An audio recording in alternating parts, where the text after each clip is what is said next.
Salut toi! Je t'ai déjà parlé de cette rivière dans laquelle il y avait beaucoup moins d'eau quand je t'en ai parlé. Et je te disais qu'il y avait plein d'obstacles. Et que la rivière, elle continuait de couler, couler, couler. Bah là, tu vois, elle a pris de l'ampleur, cette rivière, avec la pluie. Donc les obstacles sont moindres. Il y en a encore, mais ils sont moindres.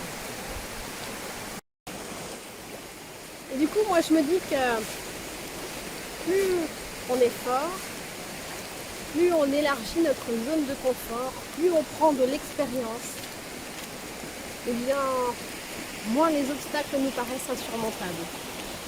On en aura toujours des obstacles. Regarde, il y en a encore.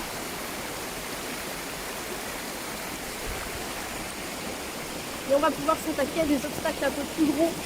On va pouvoir avancer sur les petits qui paraîtront insignifiants alors qu'ils nous paraissaient une montagne avant. Et moi je me dis que moi ça m'inspire et ça me donne la patate parce que je me dis mais oui, tous les gens qui réussissent là, qui sont au sommet du domaine dans lequel tu veux aller, ils ont commencé comme toi. Un leader n'est pas né leader, il l'est devenu. Et c'est le fait de s'amplifier en compétences, en force, en expérience, que les petits obstacles deviennent insignifiants. Mais ça ne veut pas dire que tu n'en auras plus. Ça ne s'arrête jamais. Il y a toujours quelque chose pour nous faire travailler. Parce que c'est pas pour nous emmerder que la vie nous donne des obstacles. C'est pour nous faire travailler. Sinon, on ne deviendrait jamais plus fort. Il va nous endurcir. Qu'est-ce que tu en penses, toi? Tu es d'accord avec moi? Salut! Donc on grandit, on devient plus fort en expérience, plus résistant à la difficulté. Mais on en aura encore. Il ne faut pas se dire que pour les grands leaders c'est plus facile parce que, non, ils continuent d'aller sur le terrain. Et je discutais avec un grand leader il n'y a pas longtemps. Il me disait que pendant un temps, il avait un peu lâché le terrain parce qu'il aidait son équipe en fait. Il était là pour soutenir son équipe. Il continue de cette manière-là. Et là, il se remet à aller sur le terrain et ça devient de plus en plus facile avec l'habitude, mais ça reste quand même un défi à chaque fois. Parce qu'on ne sait pas ce qui va se passer. Alors oui, c'est plus facile pour un leader parce qu'il est sorti de sa zone de confort déjà. Plusieurs fois, il l'a agrandi. Mais quand même, en fait, cette zone de confort, moi je me rends compte qu'elle rétrécit si on ne cherche plus à l'agrandir. Elle ne reste pas en l'état. C'est pas parce que tu l'as agrandi que tu as réussi un truc. Mais c'est bon, tu peux arrêter. Non, elle rétrécit si tu fais rien.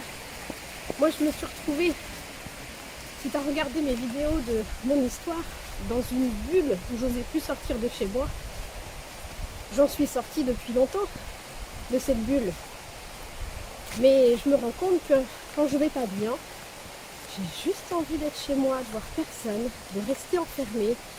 Et je commence à ressentir la même chose que ce que je ressentais, à ne plus vouloir sortir. Et ça me fait peur à chaque fois. Je me dis non, je ne veux pas revenir là-dedans. Et du coup, je m'oblige et je sors et je bouge. Parce que cette zone, on n'a jamais fini de travailler pour l'agrandir ou la maintenir. Donc à chaque fois que tu as une réussite, il est important de faire un truc. Super important. Célèbre ta réussite. C'est primordial. Fais quelque chose pour fêter ça. Tu danses, tu chantes, je sais pas, tu fais la fête avec les amis avec qui tu es dans l'aventure éventuellement. Tu fais quelque chose. Il faut absolument que tu aies une gratification. Il faut que tu célèbres ça, que tu fasses quelque chose pour que ça soit ancré dans tes cellules, cette réussite. Pour que le jour où tu seras au fond du trou, eh bien tu te dises ok, je l'ai fait déjà, et je m'en souviens. Et qu'est-ce que j'ai ressenti à ce moment-là?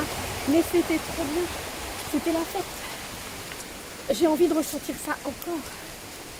Alors je vais me mettre au boulot. Tu sais, il y a plein de choses dans la vie qui sont difficiles à faire quand on n'a pas envie. Par exemple, faire à manger, un truc tout bête du quotidien. J'ai la flemme de me faire à manger. Bon allez, je vais me faire cuire des pâtes. Et tu te vois en train de manger tes pâtes.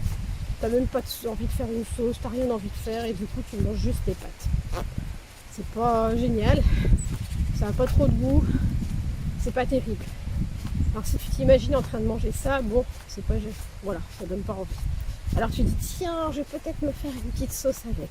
Et te voilà parti à cuisiner, en train de faire une petite sauce améliorée pour que ce soit meilleur. Ou tu te dis non, allez, les pâtes laisse tomber, je vais me faire des légumes et je vais me cuisiner ça va être super sympa. Et tu te mets à cuisiner alors que tu n'avais pas envie, parce que tu as visé le résultat et tu voulais un résultat qui te convienne.